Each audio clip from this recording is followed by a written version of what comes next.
You want to think like a man, but you weren't on the cover. I wasn't on the DVD cover. That was the Think Like a Man 2. Think Like a Man 2. The poster, I went on the poster in the first one. Okay. You weren't on the DVD cover. You also weren't on the Essence cover. Right. Okay. Did you find that weird at all? Yeah, I mean, we all know what it is. You know what I mean? Here's what my honest opinion is. The first Think Like a Man poster, once I saw the movie, I go, I was in it. I was one of the guys, but I was, wasn't a major my part role. wasn't huge. Like, you never saw my wife, and I probably had the smallest part of the 6 guys. I did have the smallest part of the 6 guys. So once I saw the movie, I go, okay, I can see that. Right. And I really think the studio was like, we don't know who he is anyways. And like, he's not, I think in their mind, he's not bringing a lot of value to the movie. That's why they don't realize I am a decent name stand-up. You know what I mean? Okay. The DVD cover hurt a little bit. I ain't gonna lie. The poster I got that. The part wasn't small. But the second one, I was like, who made this decision? Let's be honest. You know what I mean? If we're just being completely real, I guarantee you whoever did the graphics on that and was in charge was a white person, didn't know who I was, and was like, he's adding no value to the film. That's the only reason I can come up with. Why would you not have me on that? Okay. Makes no sense. The Essence cover. Essence cover. Now, people say they get mad at Essence, but they were honest. They go, we don't have white guys on our cover. And if you look at our history, we don't have white people on the cover, because Jerry wasn't on it either. Jerry Ferrera. Both white guys wasn't on it.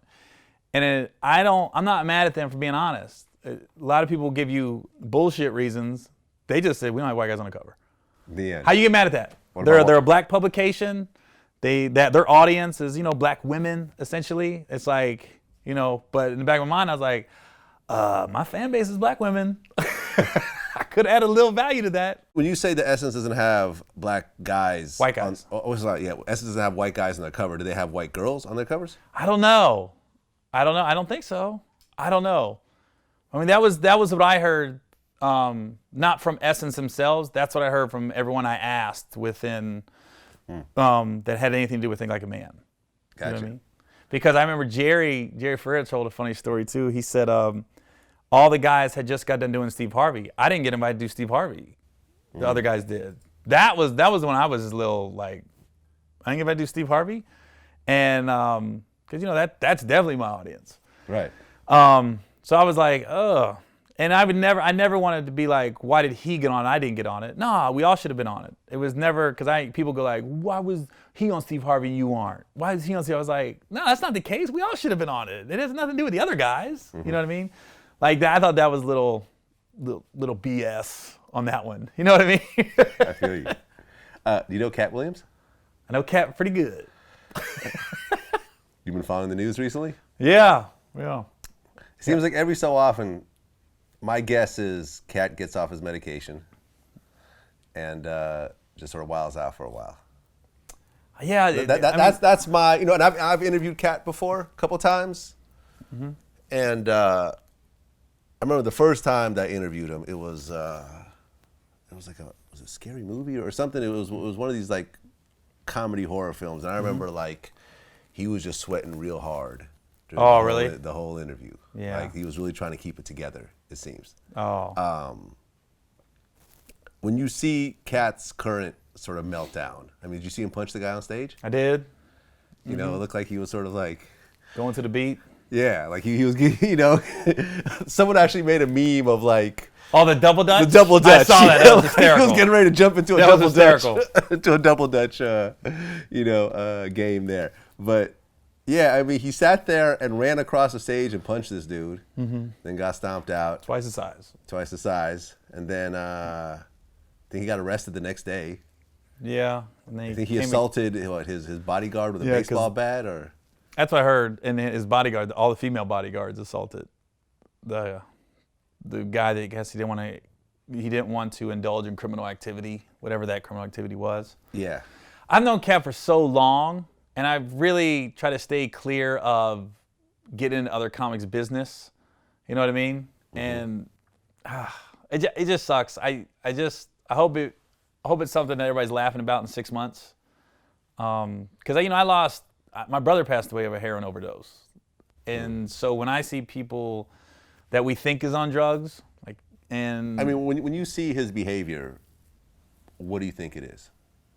What is your? I mean, do you think it's crazy? I have two lines of thoughts. One is like, he's on something. I don't know what it is, but something's going on. And two is, Katt's always maintained, I'm a certifiable genius, like Mensa. I have my IQs higher than everybody. I was like, is he so smart that he's messing with us again? You know what I mean? Because I really think the first time he got in all the trouble a couple years ago when he was making the comeback, it was all like misdemeanor stuff. It was always like, okay, Katt's back. You know what I mean? And then it all went away. It's like, Katt's back. These crimes are a little more serious. You know what I mean? Weapons and people videotaping you assaulting people. Here's a great story on Katt. And this is why it's hard for me to I don't want to badmouth him. I want him to get better is what I want.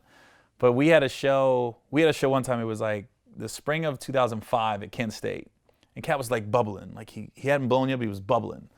And 6 months later, we're in Austin, Texas, and I get the contract and we're at the basketball arena. And I was like, me and Katt should be at a theater. We should be at a basketball arena. That's too many seats. And we get there and it's packed.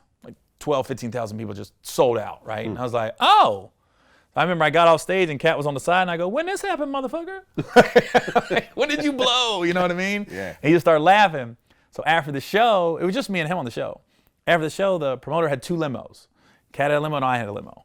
So my limo takes off and Katt's behind me and he's following me. He's following my limo to the hotel. We're at the same hotel. So I pull up and I asked the limo guy, I said, hey, I want to go out for a little bit, like a couple hours. I said, how much for 2 more hours? And the guy was like, whatever price he said. Let's say $200. I don't know. Okay. I said, all right. I said, I'll just give you cash. And he goes, no, I need a credit card. We got to run a credit card. And I was like, well, it's just cash. I just need you for 2 hours. I'm not trying to stay out all night. And he was like, so it wasn't an argument, but I'm trying to find out, why can't you just take the cash? It's right here. Why do you need my credit card? You know what I mean? And Katt pulls up right afterwards and he sees us talking and he goes, what's going on? And I was like, nothing. I said, I just wanted the car for a couple more hours and he wants credit. He wants my credit card and I want to give him cash. And Katt goes, hold on. Katt takes the limo driver behind the limo and pulls out this knot of hundreds and start peeling them off. And I don't know how much he gave the driver. He goes, enjoy your evening, Gary. He's yours for the night. When I say the limo guy, we went to a nightclub, I think he pulled into the nightclub. He was that close. I got out the door and I was in the club. And I came out and he was waiting on me. Right. I don't know how much Katt gave that dude, right? Well, because Katt allegedly bought Beanie Siegel a Lamborghini. You heard about this? And bought Lil Mo an Escalade. How you hate a guy like that? You know, I mean, those two definitely don't hate him. Yeah, that's what I'm saying. No, and Katt, I feel is one of the greatest living stand-ups right now. He's got his own voice. That's the key to it. I like stand-ups that have their own voice. You know what I mean? I don't watch a lot of stand-up because I do it. Because a lot of people ask me who you think's funny right now. I don't know. I don't watch a lot because I do it so much. But I like comics that when I do catch them on TV and everything, they definitely have their own voice, their own style. And yeah. Katt does. There's no way you can. There's never been anyone doing it like him before. Well, you know what's interesting? I interviewed both Katt and Kevin Hart, and they both said that Dave Chappelle is funnier than them.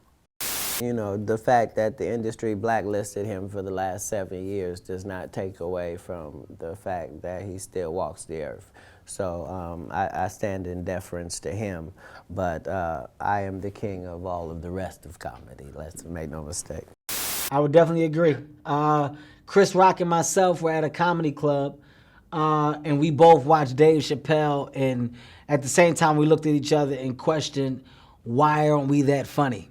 You know, Dave Chappelle is a different type of animal, man. His comedic talent and timing is like no other. And I gotta honestly say, I can't disagree in any way, shape, or form. Oh, really? Yeah. Both of them said that Dave Chappelle is a funnier stand-up comedian. Interesting. Would you agree? Like I said, I don't watch. You don't watch other people's stand-ups? I haven't seen. I don't know if I've ever seen a Dave stand-up except for Def Jam. Never watched any of the specials. You know what I mean? I don't know. So I watched the Chappelle show, obviously. That was great. Yeah. But I've never seen any of his specials. I can't really say. You know what I mean? You know, it was funny though when there was a time though when it was like Dane Cook and Dave Chappelle were going to Laugh Factory doing like 4 or 5 hour sets. And they were like topping each other. Like, oh, this guy's a genius. He just did 4 hours. And Dane Cook would be like, no, Dane did 401. It was like this year-long, something was going on at Laugh Factory. And then when I do interviews, they go, what do you think about that? I go, you got to temper it. I go, I've been to Laugh Factory and I was about to go up and they said, Chappelle's here. He wants to do 10 minutes. I go, I'll see you guys later. I'm leaving. And literally when it happened, I went and got something to eat at Mel's Diner, which is about a mile down from Laugh Factory. I came back an hour and a half later. He was still on stage. Yeah. And this is the guy going to me, Dave's going to do about 10 minutes and then we're going to bring you up. I was like, and then I came back an hour and a half later and I was like, he's still there. So then I called a buddy of mine who's a comic and I go, what time Dave get off? He goes, dude, like 3 in the morning he got off. There was like 2 people left. But when people would say that, I go, the thing about it is, every comic could get on stage for 4 hours. I would get banned from the Laugh Factory if I tried to do that. Right. You know what I mean? But that's the level of respect that Dane and Dave have built up. Oh, yeah. That when they do it, it's funny. They was like, oh, it's a genius. I'm like, look, man, most seasoned headliners can do that. Right. You know, we're not going to be funny for 4 hours. We're just kind of up there working stuff out, goofing off, you know? Yeah. I said, but I would get banned. It'd be like Gary Owen never the Laugh Factory again. Or they would have cut the mic off at some point. But I wish he'd stop. I like Meek Mill, man. Like I'm not gonna. I wish he'd stop. Listen, I liked Meek Mill, but all of this shit is making you look bad, homie. Saying he used to want to be signed to Rockefeller, but then he turned into Jay. Oh yeah. I understand what he's saying, but you got to understand how that could be took. Yeah, you're taking a shot at Jay-Z. I mean, you could be taking a light shot at Jay. You're taking a shot at Jay-Z. And hip hop be like, nah, bro, you ain't Jay. Yeah. You're Drake, which is fine.